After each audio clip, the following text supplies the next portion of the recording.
You want? Check it connection, check it connection. The music that we do is too big now to keep to myself. So respect to all who in New York City right now. But there are some people who cannot be in New York City right now. Need to see the kind of vibe in New York City right now. That's all, check the connection. They're working on it. I'm gonna sit down here. I'm trying to get Instagram live here. Hold on, if it go live, guess how to shoot. I want back that same tune. I want back that same crowd. I want back that same level. And I want back the same people from Jamaica, and the same people from Grenada, the same people from Barbados, and the same from St. Lucia, and Antigua, and St. Vincent, and St. Kitts, Nevis, Montserrat, Virgin Islands, Belize, Honduras, Guyana, Grenada, Jamaica, Trinidad, Tobago, New York, Canada, Germany, London, Sweden, 2005, Bunji Garlin, true, go like true.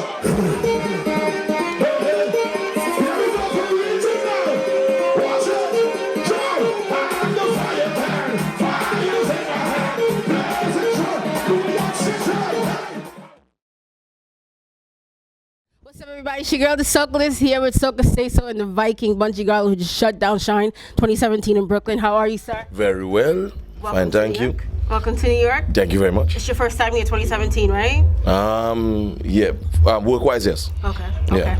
So what's up? How you doing, everything Bunji? good, man. Vibe was nice, You're man. having an amazing year, sir. Thank you very much. Okay, killed Shine. Yeah. How's the crowd in Brooklyn? Yeah, but come on. I mean, the crowd in Brooklyn is the crowd in Brooklyn, Right, you know. It never change, you know. There's no place like New York. For Yeah, sure. yeah. Nah, New York is a special, you know, magic and, you know, Yes. a special pixie dust. Yes. It's its own organism then, if they go and say, and it's something that we respect. I in the back of my mind, I always say, I don't think enough people or as much people, the way I view it, appreciate what Brooklyn has. Mm-hmm. You understand what I'm saying? And not now, over the years. We cannot take it for granted that, we're here already and it operates this way and there's no way to improve on it or to work on it or enhance it to make it that big or something. But it naturally grows for itself. So if it naturally grows for itself, what about if you manicure it and you pedicure it and anything, you know? Yes. Yeah. New York loves you very much. You gave us a good little flashback with that freestyle that you invented from you bring it back, take it back to New York. Yeah. To the days of Casey Hathaway and Elite Arc and everything. I always call those are like the stalwart days, the important days of the history of soca. Yes. You know, even more than Elite Arc, how much time it went through changing the name. The first time when it came was Soca Arena, and then there was the bass and this, all the Cafe Omar, even Aristocrat Manor on Empire Boulevard before it locked down. So you live in New York, roller ring disco. When they keep the first when they keep the brass festival, roller ring disco, and it was summertime, the heat was over 1 something, and the AC shut off with 4 bands, and the place cram. You know, them kind of things in my head, and those mark important timelines in the history and the growth of soca in New York City, and that was happening in a time where prominent artists from the soca genre was in Trinidad saying, you know, like soca don't have a place nowhere else and wouldn't go nowhere else, and the music wasn't even surviving more than 2 months back home as it is now. You know, right now, like years ago, a DJ set in Trinidad, they would play the music that would cause the people to party would have been like dancehall. But now in Trinidad, when you're playing dancehall and hip hop, everybody like. And then when you play soca, right? Because soca used to get that years ago. Now soca is the party music in Trinidad in its own home territory, and that is something that a lot of people from around the world always thought used to happen, and they never believed that it wasn't so. And every time, especially like when I go to Jamaica, I know like, you know, so, and I tell them, soca doesn't play after carnival season done, soca done, and they can't believe it. It was like, how that even makes sense then? You know, when you give them the history of the religious side of it, the slave master side of it, all the traditional, everything, it all makes sense. And I think sometimes it's too much sense for people to gather, because normally most histories just have a kind of a one-off tangent on it that when you hear it the first time, you know. But because we have so much influences and entrances, you know, we have the indentured laborers, we have the slaves, we have then they have the settlers from all the different countries. They build so much of the story of Trinidad and Tobago that we have so much to grasp when you explain the story and the history of Trinidad and Tobago. It's a little too much for people to process. So we kind of have to take with time and just do it over time, you know? Now, would you say you definitely see the tide turning to where soca is being more embraced, showing more love? Yeah, long time. I mean, all right. I mean, like this, not this year, last year. I had songs where, like the collaboration Fair and Mavado. Mavado is my brethren, Fair and brethren. And I remember Mavado telling me point blank to my face, Bunji, I love what you do, but I'm not touching soca, right? He have his reason for saying that, right?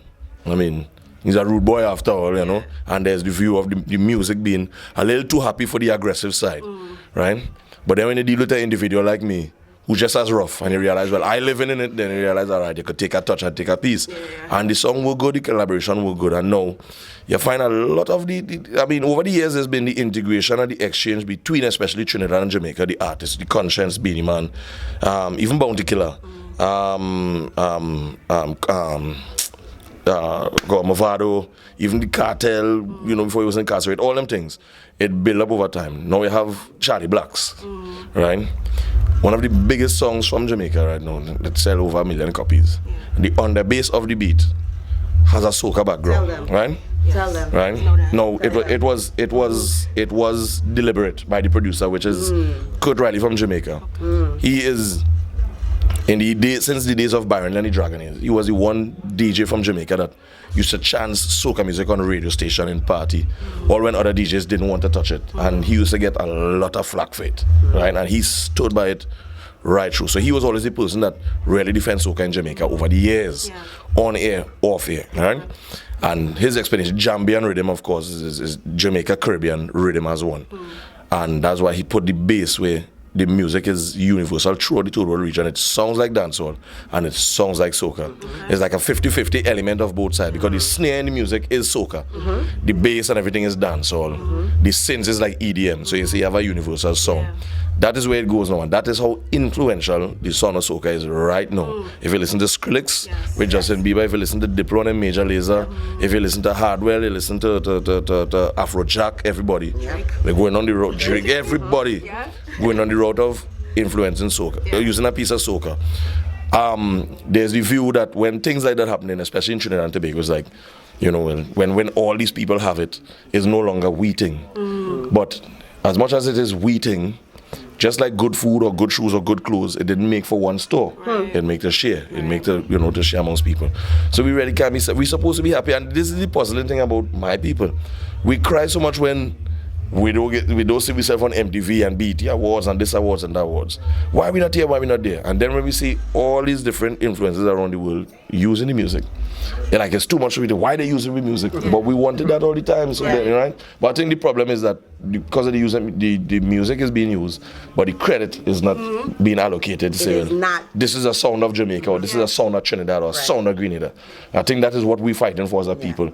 But for us to fight for it, we have to claim it first. And we ourselves doesn't even fight. We own self to say, this is our song. We just kind of think it as doing, well, they're using our song, and when we realize it big now, we vex. Because we didn't claim it first, you know? So you talk a little bit about the evolution of soca music. Let's talk about the evolution of Bunji Garlin, the man. In 1999, it wasn't you and Fayan. You didn't have a child. You know, how has all of these changes affected your music and your life? I would be a fool to say it didn't affect my music, my life, or anything. I think each affected each other, and I count it as a great action, and a good, because I believe the story of a musician. Let me not say artist. Right? Let me include all. The story of a musician is always transcendent in itself. It's always one that it could continuously tell a new story with every chapter. And a lot of musicians, you know, kind of just they shortcut themselves from that additional journey or the additional growth, because they just want to live one way, or they would like to stay one way. But you can't tell multiple stories just doing one thing over and over. You have to have different elements added to your book, new pages to your book, for the book to be bigger, for it to be more interesting, for more series to your TV show, right? Then you always have to have the addition. So, I mean, you know, everybody know the notion of in soca years ago. You're a star boy in soca, you're supposed to be a girl's thing, right, you know? And especially when you're young. When me as a young man, and especially a young black man in soca, decided to take a wife, it was a problem for a lot of people, because they couldn't understand. It was like some older men was like, I trying to show them up. and I feel I better than them, but I find somebody that I connect with, and I wanted to just hold it down with, and you know, and when I realized that there's some things I thought I knew, and I realized I didn't know it, because when we sit down and discuss, and she was like, no, but this is the way, and then when I realized, oh shoot, you know, I wasn't looking at it, and realized there's added intelligence to my brain by this partner, which is making me a stronger brain. Why not just bring the union, right? And when that happened, I just, you know, at the end of the day, when you're being a public figure, there will always be the yeah and the no and the those for and the those against and that kind of thing. That was one thing never fazed me then, right? You always use it as a tool for my, how to put it, sometimes when I would like to spew, right? I always use these opportunities, because dancehallers do it, hip-hoppers do it, and realize they take the element, or they take the situations of what is happening and apply it to the music. Soca music, which come from Calypso music, and Calypso does it. Was always that, yes, right? But we at a point now where we forget that. So our own resident people have a problem that if your soca music don't have wind down in it or choke your waist off with it, that not have soca. But the real essence of the music was always to carry the story, right? Of the day, of the time, whatever the case may be. So over the years, when of course I had my whole solo run, right? I mean, part of my career now is still solo, you know. I mean, we dual when it comes to the band, but she has a career, I have my career. But we just see that collaboratively there are a lot more advantages we could take when we combine the force. And then when there's, I mean, like today was Shine, was just me alone. Come and I deal with Shine. Last night, not last night, night before in Orlando, was Faye alone, right? Together with Machel and kind of thing. So it just map out already for itself. I think one of the greatest things that happened for me musically in this whole thing, besides being married to Faye and Lions, is the fact that we were able to have a daughter together, still be together as a family, because this music has so much pressure in it. If you allow it to take presidency in your life, it could mash up your whole thing, right? Because of course, you know, there's always the girls out there throwing themselves at you, the female side there's the men throwing themselves at her, things like that, right? And if your constitution is not strong, you just roll with the tide. But not every tide is to roll it. There's some tide have plastic bottle and cut knife and cut you up bad. Sometimes you just have to leave the tide, let it roll, and you just surf on the wave then, right? And just go with it, and just, you know, when you land on the shore, you watch back and like, ooh, that was a close one, boy. Shout out to the Vice Queen. Yeah, man, yeah. Where she's at. Yeah. Now, Ground Empire, there's a lot of people under that umbrella. Yeah. What can we expect coming up from you guys? Well, we don't even know right now, to be honest, you know, because I think it is in an organic stage right now where we kind of allowing it to blossom for itself. Okay. And Jagger doing his thing with us, Devon Matthews, who came to it for Soca Monarch, doing his thing with us. You know, and we also have, you know, artists like Revelation and some other young artists, and we kind of trying to set the umbrella where we would like to focus more on giving young artists a chance. One of the problems we realize coming across is that even when you want to give the young artists a chance, you're meeting producers who don't want to dedicate some time to give the young artists a chance. Because as far as the producers saying it is that, well, if I take time out to do this, I'm not making back this money. But they keep forgetting too that an artist that artist take a time to give that producer a chance and say, you already mightn't do anything for me this time, and they forget that. You know, we try not to forget that and realize it's a full circle. Everyone have a first time. Everyone has a beginning stage. It's how you treat with it. So we try to, you know, kind of stick with them and give them encouragement. And of course, you know, you will always meet those who think they know everything. And when you meet them, there's be a headache. So it's either you deal with the headache or you just release the headache. And it's like, you know, enough respect, do your thing. You know, and it just, whatever the backlash of it or the reward of it, you just take it as it comes. But you will always meet them. And I think at this age, I'm 38 years of age right now, right? I have observed so much in this music, through this music, in this life, that I think I've reached a stage of acceptance that even people twice my age hasn't accepted it or reached yet. Because I realize that you really, I mean, this life, you really cannot control everything. This life in itself controls itself. We just like dots in it. And wherever the life directs you, you just have to be able that when you be prepared that when you go there, you could handle your stories wherever you reach and end up, right? But instead, we kind of fight ourselves trying to fight life. And like if life wants to send us so, we're trying to go so. And then we realize now, this thing feeling heavy when you're trying to move. But it's the whole of life you're trying to fight to go in the next direction. You can't do that. You know, you just have to just go with it and ask for strength from the Most High and say, God, just guide me here. Give me strength here. If I did the wrong thing here, please forgive me. If I did the right thing here, please reward me. If those who offend me here, please forgive them. If I offend somebody here, please forgive me. Them kind of thing. You just have to just go with it. I just make everything way much easier than having to fight with somebody for what, $5, $10, this, that, blah, blah, blah. Nice. Socalyst had the biggest question. She has the biggest question of the day, the year, what everybody wants to know. I know. Please ask him. I mean, we can't not ask him this, right? Bushead, sir. The phenomenon that is Bushead. Did you guys have any idea that it would have been as big as it was? We knew. We just didn't know. I think we didn't know what would have happened on the journey to its bigness. Okay. When it would have happened, but we knew that it would have grown to a maximum point where, you know, when people hear, they would freak out. Yeah. I specifically said when we spoke, when we met, about, in fact, the first meeting we had wasn't about a collaboration. The first meeting we had was just like, you know what, here what happened. We're grown men now, you know. We don't need to go in the past, but you did this to me and I did that to you. Listen, we are at the point now where, you know what, let me just forget whatever happened in the past and just be civil. Let me just be human beings to each other when we see one another thing, and you know, and everybody agree like, yeah, because the meeting of course was myself, him, Faye was there, and his manager was there as well, right? Faye in part, she really holds on a lot of the management role for me, right? And the reason they were there because when the first, when the first tornado happened in Trinidad after the show with Major Lazer, the two of them been speaking like over the last 2 years, trying to, you know, how to get this to go together, right?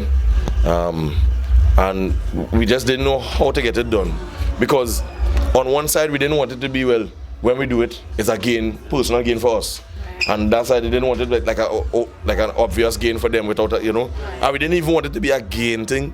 We just wanted it to be a, here what happened. We good, we crush it, we squash it, and then later down coming to Carnival, you know, we through talking, and I was like, yo, I have this idea, this producer sent me, I want to run it by you. I said, all right, cool, run it by me, no problem. And before I heard it, I was like, if this is a power soca, I'm not doing it. I said it straight one time. If it's a power soca, I am not doing it. Because we could have do a power soca, friends every place, mash up the place, and then what? Yeah. Right? Yeah. That's what everybody was expecting. Yeah. I mean, what essence? I mean, the power soca was just to mash up the place. That had no sense in it to me. We could always do that down the line. Right. For me, it was more important to me to find something of substance. And when he brought this with the stick fighting, this song alone taught me so much that I didn't even know about our own culture in Trinidad and Tobago, right? And a lot of people didn't know that the stick fighters in Trinidad and Tobago is basically the people who are responsible for Carnival being alive today.